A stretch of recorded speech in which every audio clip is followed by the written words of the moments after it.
मित्रांनो, गाय मातेने महिलांना कोणता शाप दिला होता? आज प्रत्येक स्त्री पुरुषाला गायीचा शाप भोगावा लागतो.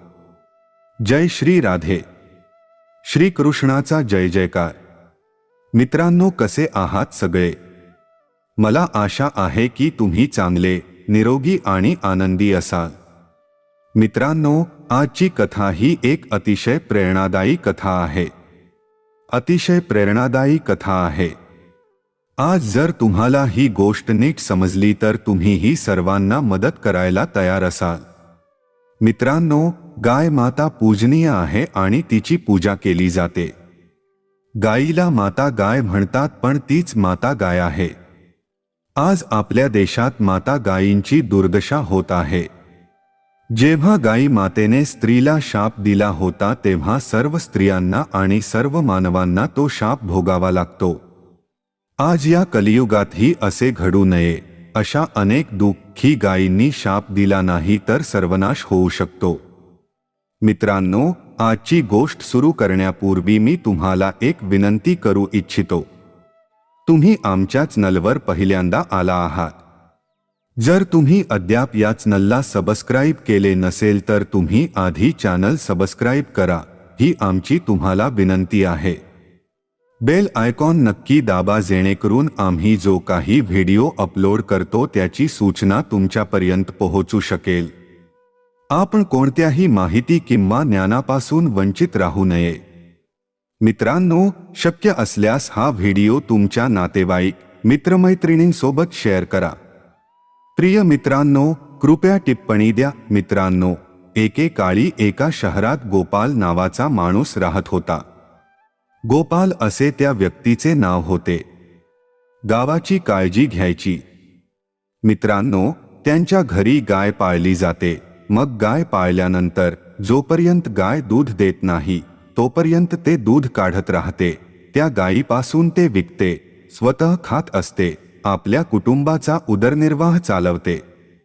एके दिवशी जेव्हा गाय दूध देणे बंद करते तेव्हा ती माता गाय सोडते आणि चारा देणे बंद करते. ती गाय सोडून शेतात भटकायला लागली आहे. आणि जेव्हा ती गरीब गाय एका ठिकाणी गेली आणि एकांतात रडू लागली तेव्हा ती म्हणाली, देवा, काय माणुसकी आहे की तू आम्हाला गायी बनवलंस. हा माणूस असा आहे की आम्ही दूध देईपर्यंत चांगला चारा दिला, चांगले पाजले असे सांगून त्यांनी आमच्यावर खूप अन्याय केला, पण दूध देणे बंद करताच त्याचा अर्थ निघून गेला. ते आम्हाला सोडून गेले. मी हिवाळ्यात घरोघरी अडखळतो. मी उन्हाळ्यात सूर्य सहन करतो. मी भुकेने फिरतो. काय करावे, कुठे जायचे? मित्रांनो, आई गाय रडत फिरत होती. जंगलात हळूहळू राहतो. त्यांना जे काही गवत मिळते ते चरतात. आता काही काळ लोटला आहे. एके दिवशी एक गाय गाभ राहिली. 2-4 महिन्यांनी गाभण गाय फिरत फिरत एका गावाजवळ पोहोचली, एका शहराचे. जेव्हा ती जवळ आली तेव्हा मीना नावाच्या महिलेने ती गाय पाहिली आणि तिच्या मनात ही गाय पकडण्याचा लोभ आला, कारण ही गाय काही दिवसात जन्म देणार आहे आणि ती दूध देईल. असा विचार करून ती परत आली आणि पतीला घरी बोलवायचे होते तोपर्यंत गाय अनेक ठिकाणाहून गायब झाली होती. मित्रांनो, माता गाय तिथून जंगलात पोहोचली. जेव्हा तिची प्रसूती वेदना संपली तेव्हा तिने एका झाडाखाली मुलाला जन्म दिला. मात्र मीना नावाची महिला त्या झाडाजवळील शेतात गवत गोळा करण्यासाठी गेली होती. पण त्या झाडाखाली गाय पाहिल्यावर ती जवळ आली. पण ती गरीब गाय आणि ती मीना नावाची स्त्री त्या स्त्रीला विनंती करते की, हे बहिणी, आज आमच्यावर एक कृपा करा. हे माझे मूल आहे. मी ते माझ्या हातांनी उचलू शकत नाही, परंतु कृपया माझ्यावर एक उपकार करा. कृपया मला मदत करा. कसे तरी या मुलाला उचलून माझ्या गळ्यात घालावे जेणेकरून मी त्याला सुरक्षित ठिकाणी नेऊ शकेन. आणि आज हसायला लागलो. आज गायीचे असे शब्द ऐकून मीना गायीची चेष्टा करू लागली. ती हसायला लागली. तुझं हे मूल इतकं घाणेरडं आहे की तूच या मुलाला जन्म दिला आहेस. त्यावर खूप घाण साचली आहे. मी या मुलाला उचलून तुझ्या डोक्यावर घालू शकत नाही, तुझ्या मानेवर. पुन्हा विनंती केली पण तरीही तिने ठेवण्यास होकार दिला.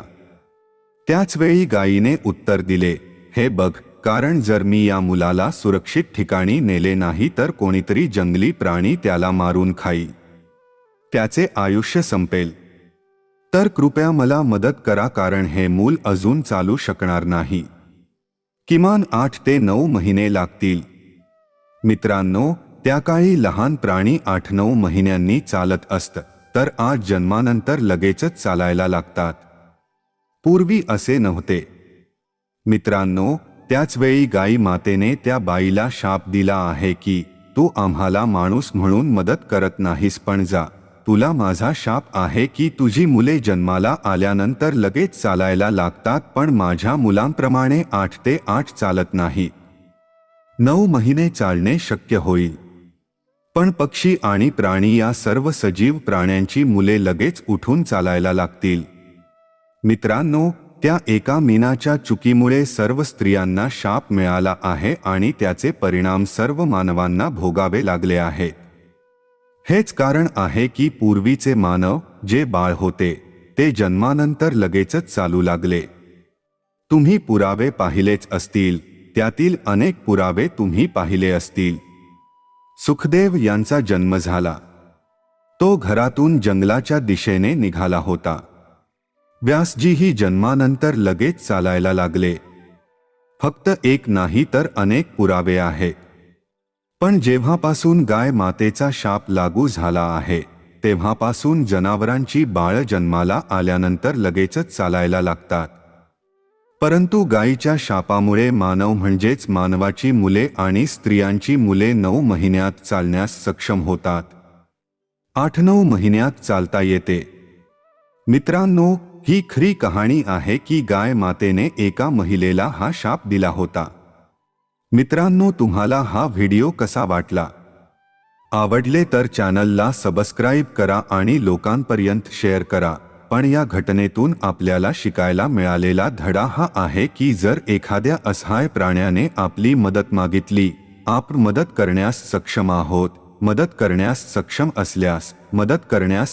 असल्यास मग आपण त्याला मदत केली पाहिजे. जर आपण मदत केली नाही तर त्याच्याकडून आपल्याला शाप मिळण्याची शक्यता आहे. पूर्वी जो शाप असायचा तो या कलियुगात शाप झाला आहे.